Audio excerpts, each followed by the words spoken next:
حاصل حدیث سماعت فرمانے کے بعد اس حدیث سے چند باتیں معلوم ہوتی ہیں۔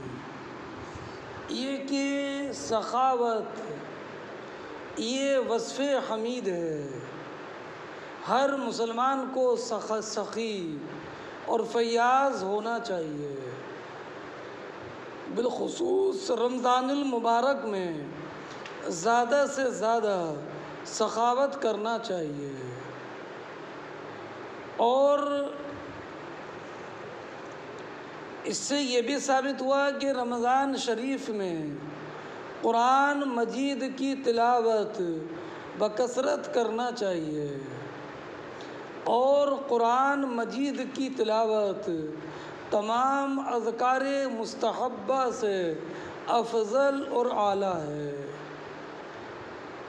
اس لیے کہ نبی کریم علیہ الصلوۃ والسلام اور جبریل امین اسی فعل کو کرتے جو کہ اعلیٰ ہوتا، تو اگر کوئی ذکر تلاوت قرآن سے افضل ہوتا تو قرآن مجید کی تلاوت کا ورد تلاوت نہیں ہوتی، بلکہ ورد اور اذکار ہی ہوتے۔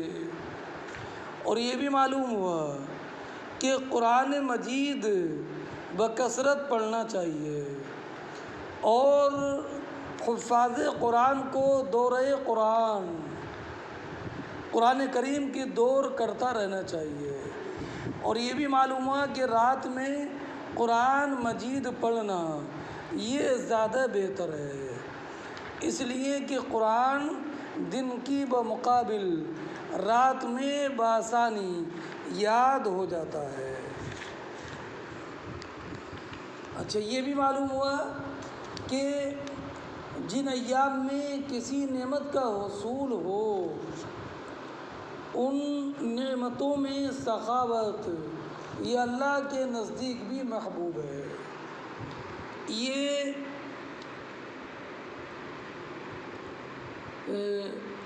فوائد حدیث بیان کرنے کے ساتھ اب رہا یہ معاملہ کہ اس حدیث کو باب سے کیا مناسبت ہے۔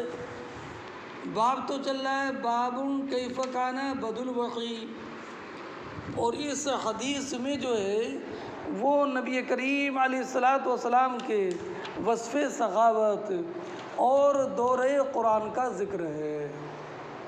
تو مناسبت یہ ہے کہ وحی کا نزول ماہ رمضان میں ہوا، جیسے کہ ما سبق کی تقریر میں گزر گیا کہ پہلے وحی 17 رمضان کو نازل ہوئی، اور اس حدیث میں یہ ہے کہ نبی کریم علیہ الصلوۃ والسلام کی سخاوت ماہ رمضان میں زیادہ ہوتی، اور نبی کریم علیہ الصلوۃ والسلام ہر رمضان میں جبریل امین کے ساتھ تلاوت قرآن کرتے، اور جبریل امین نبی کریم علیہ الصلوۃ والسلام کی بارگاہ میں ہر رات حاضر ہوتے۔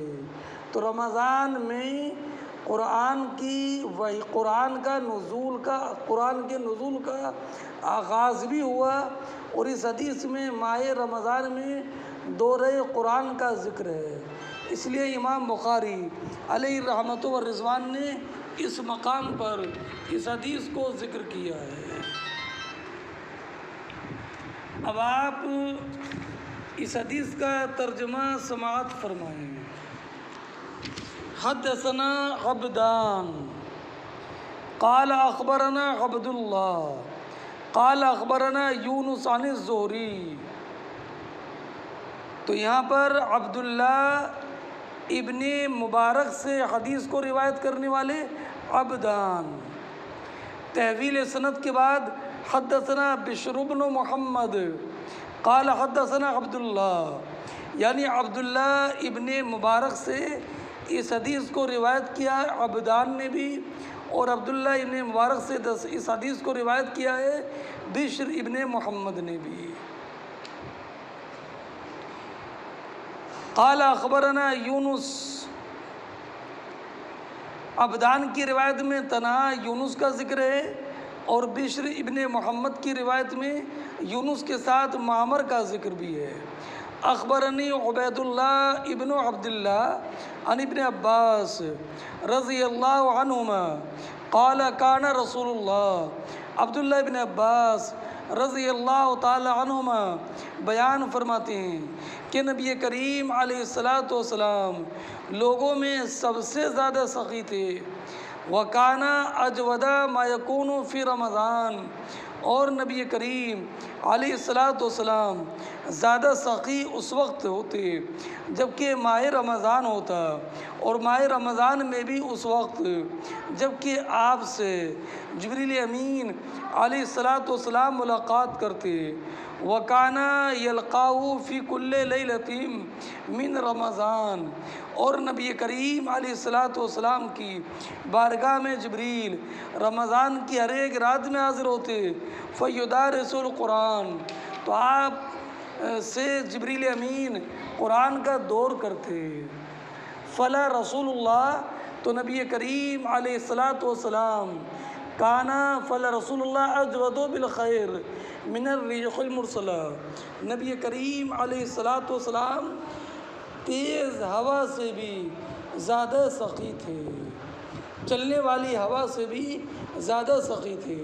یعنی چلنے والی ہوا کی سخاوت سب کو معلوم ہے، اولاً تو ہوا کی سخاوت ہی سب کو معلوم ہے، پھر چلنے والی ہوا جو کہ بڑی صاف اور شفاف ہوتی ہے، ہر ایک انسان سے قریب پہنچ جاتی ہے، ہر ایک انسان کو تلاش کرنے کی حاجت نہیں ہوتی ہے، بلکہ ہر ایک انسان کے قریب چلنے والی ہوا ہوتی ہے۔ تو چلنے والی ہوا کی سخاوت کا یہ عالم ہے کہ ہر ایک طالب، ہر ایک ضرورت مند کی ناک کے پاس میں ہے، لیکن چلنے والی ہوا کی سخاوت تو اپنی جگہ پر، لیکن نبی کریم علیہ الصلاۃ والسلام کی سخاوت کا یہ عالم تھا کہ نبی کریم علیہ الصلاۃ والسلام چلنے والی ہوا سے بھی زیادہ سخی تھے۔ اور عبداللہ ابن عباس نے کہا فلا رسول اللہ، لام تاکید کے ساتھ یقیناً نبی کریم علیہ الصلاۃ والسلام چلنے والی ہوا سے بھی زیادہ سخی تھے۔ اب یہ حدیث مکمل ہو گئی، اس کے بعد جو حدیث آ رہی ہے یہ حدیث بہت لمبی حدیث ہے اور 2 صفحے میں یہ حدیث ہے۔ انشاءاللہ کل اس حدیث کی تفصیل اور توضیح پیش کی جائے گی۔ السلام علیکم ورحمۃ اللہ وبرکاتہ۔